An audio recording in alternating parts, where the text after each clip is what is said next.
Good morning, welcome to Morning Outlook. This is Kim speaking on Friday the 3rd of September. So the big figure that we'll be looking for today is the non-farms, very much in focus. The Fed have put it at the top of their list of important factors to get right before they start doing anything with interest rates, or even fact tapering, or anything else that they can think of. So the big focus then, as I say, non-farms, we had the ADP. In fact, let me just bring the figures up here. So we had the ADP figure come out earlier this week. It came in negative compared to expectation. So it was just short of half of expectation, and unusually the market put a lot of focus on this. The ADP is a bit like a chocolate teapot in normal circumstances, as everyone completely ignores it because it's so far out to what actually is generally expected. However, they've sort of hung their coat on it this month, and it seems like we saw quite a sell-off of the US dollar following the ADP. It sort of occurred, and we saw a continuation. And some people are asking probably why, because I mean, it's a stopped clock effectively, the ADP. Sometimes it's right, like twice a year or something. Now, last time it did get it a sort of bit right was back in May. When it's really more positive, and May was a big miss, and that was where the expectation of the non-farms itself was due to come in at 990. It only came in at 266. Saying that, it didn't really reflect a big miss. It just reflected a miss back in May. So whether that's the reason, but there may be other reasons. I mean, obviously the analysts can see the reasons that people still aren't probably going back to work. They're taking time to go back to work, and these figures aren't being built on as strong as they could be. There's inflation, salary inflation, etc. It's hard to get some people to go back to work. Some people don't want to be. I mean, it's getting schools back in and everything else. So it may be for good reason. However, there seems to be a lot of emphasis on the ADP. Either way, I guess at the end of the day, it doesn't matter too much. It's what we actually get when the numbers come out. It's a bit like, which way is this euro going to go? Well, it could go either way. All these currencies could go either way, subject to the data. And it's such a data dependent. It's all within a few seconds, and we'll get a bit of a clue. If the figures generally come out poor, you could say it's largely priced in, but it doesn't mean to say we won't get a pop, and maybe a pop and a bit of a drop, but we'll see. If the figures are somewhat different and actually much more positive, we could see the dollar gaining at least for a bit. I think the Fed have done the case. Powell has done his job so well that he's got traders believing that he's not going to be doing anything with tapering or anything else anytime soon. I think when we get to 22nd September it may be a different case, but either way, at the moment there's probably enough poor data that's come through this month to slow things down. So there you go. Sorry, a bit more about the non-farms, etc. But as I said, it's impossible to know which way it's going to go. As I said, some of the upward shift for the pound, euro, etc. Maybe stalled a little bit because of it being priced in from the ADP. Right, let's have a look at these technicals then, and as we're looking through this market today, then high lows, high highs have been the case all the way through. If you look at it on a 4-hourly basis, you can see this market has had a good push up again and through, and again through late market it's pitched up, and it looks like, well, it just wants to carry on going at the moment, and well, what's to stop it? Barely any sort of decent retraces. We had a bit of a move there yesterday afternoon, but it was slight. It looks much more than it is. We were sitting in a 20 pip move, and the potential from it didn't look great at one time. I mean, it did look like we're double topped and it was going to roll over, but either way, with such such low volatility, it starts becoming a bit difficult, and you're just best left trading with a trend. So today, what's going to happen? Possibly a continuation here or consolidation, and either. I'll be surprised if we see it selling off too much before the news, but at the moment certainly pushing upwards on the euro. Looking at the pound, similar situation in terms of its shove up yesterday. Really did get a shove in the end. I was looking for a opportunity, never came when I was looking for it. It just sort of slyly went past and pushed through in the afternoon there. Really got to move on. Again, very tight ranges in the morning. It's getting pretty standard that we get the US session comes into play, and we're getting a lot more movement, a lot more dollar selling coming through at that sort of stage at the moment. So it'll be interesting come 1:30 this afternoon what's going to happen. So looking at the pound, I mean, a bit of divergence running across the highs here. There was a bit of divergence. It sold off a little bit, but daily pivot below may be a target at some stage. This target may be support and could be a buying point. It could be just well worth waiting for the news today, though. As much as I'd like to get a morning trade, yen still sits in this very tight range, a rising range, I may add. I've been sort of looking at some of these, putting trend lines on some of them, and you see the rising wedge. It's a bit of a rising wedge if you sort of effect that's sort of going on there, getting tighter, but certainly some sort of rising wedge. Again, I would well, as I said, most of the week or some time now, the yen has become quite untradeable, dollar yen for me. Aussie dollar, again pushing through. We're seeing this as the strongest of the markets of the individual currencies. It's beating its peers. In fact, so just bring the little heat map in here. So the Aussie dollar stronger than all its peers here. New Zealand dollar and Canadian dollar. Actually, euro slipped into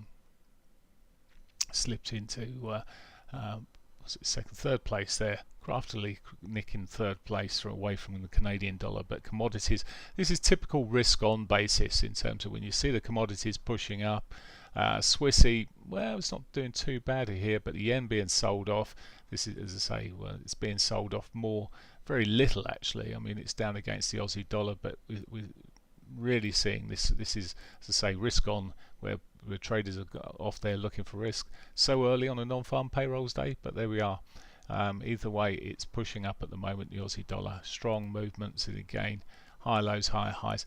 It's sort of got to. It was sort of biggish steps. I was looking at the New Zealand dollar, even steppier, but this is just sort of it's actually pushing up and up and up and quicker and quicker now. Whereas before we was having these sort of more consolidated phases, we're seeing it actually now just sort of every couple of bars or few bars there, it's pushing up, less consolidation, more push. So real strong old move on the Aussie dollar. What can we do with it? Not a lot really. I don't really want to be shorting it at this stage. I mean, maybe when the news comes out, it could be a news play, but the volatility is not, or liquidity rather, is not so good in something like the Aussie dollar. Much better played out on the euro or the yen. So it might come into something a little bit more, but for now the Aussie just pushing up ahead. And next week, of course, we've got the Reserve Bank of Australia coming out with their data. Canadian dollar, finally, we sat in the afternoon yesterday looking at this thinking it's just too risky, it just won't fall, and all this, what's it do? It eventually rolls over. It's just been a bit of a laggard in its movement. It's I've drawn the same old wedge on. It just looked at it bounce. It'd taken the bounce up in the morning session, in the afternoon. In fact, there you go.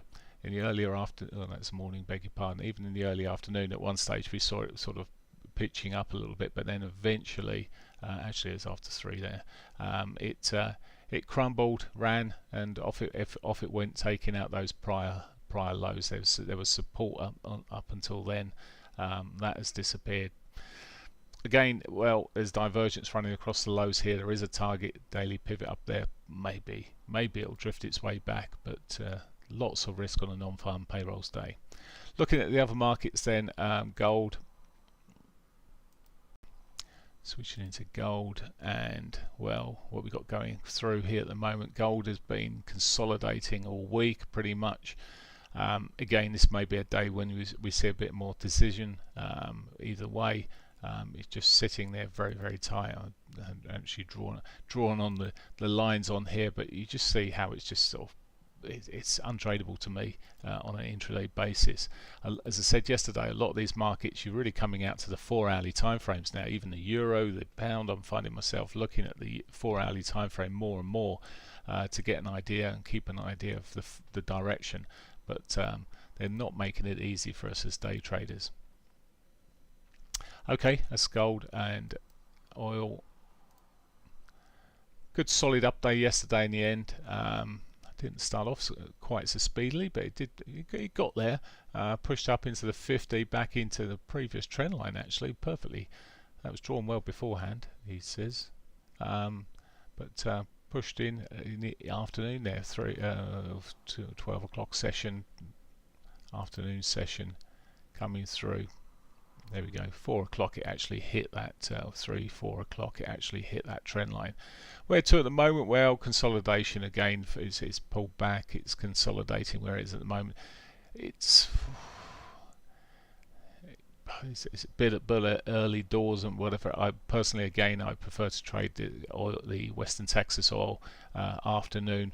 I would wait to see what materializes from where it is at the moment. Maybe it will come back, catch that daily pivot, but difficult one to really picture at the moment.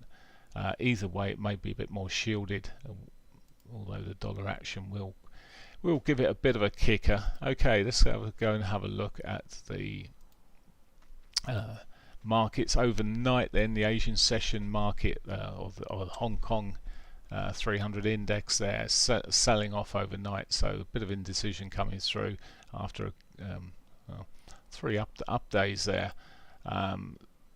FTSE, what time is it? 8:08. We just clicked in. It pushed up to the upside there, but just pulling back a little bit at the moment. DAX positive at the moment, slightly up. It's the DAX just hasn't had it's run out of legs. On Wednesday it pushed back up there, never quite managed to hold on. They do look a bit soft, the indices, but I don't want to be trading against them at this stage. Let's have a look. Let's look at the CAC then as well. CAC coming off this morning, and the CAC is possibly a bit softer of the European indices. If you're looking on the shorter side, well, perhaps this is a better target than what we're seeing. As I say, the DAX is, well, a bit soft. The FTSE actually relatively is holding on better. Looking at the US markets, S&Ps, well, said yesterday, you just expect new highs almost every day. If nothing's done, if the figures come out rather poor this afternoon, I expect the S&P, etc., to rally once again. The Nasdaq, not quite a new high yesterday. Looking all a bit indecisive around here, and I can understand why people are starting to think, well, maybe we'll have a bigger correction. However, the risk of them just popping up so quickly is just too high for my liking. Okay, and the Dow Jones, let's just click on the Dow Jones here. Dow Jones yesterday, positive day. Again, it's one that's hanging there rather than actually pushing up into new highs at the moment, but goodness knows what may happen later today. But as I said, as much as I'm starting to see the big money coming out of the Nasdaq, the S&Ps, for example, the S&P 500 futures, we're seeing the money coming away from that. The thing is that the cash market, the markets are still pushing up at the moment.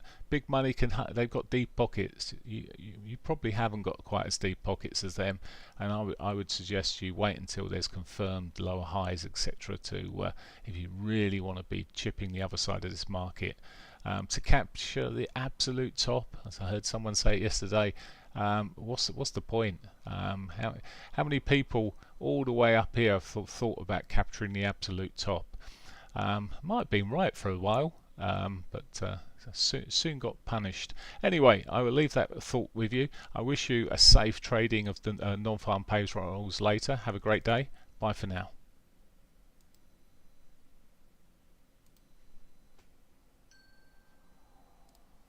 There we go.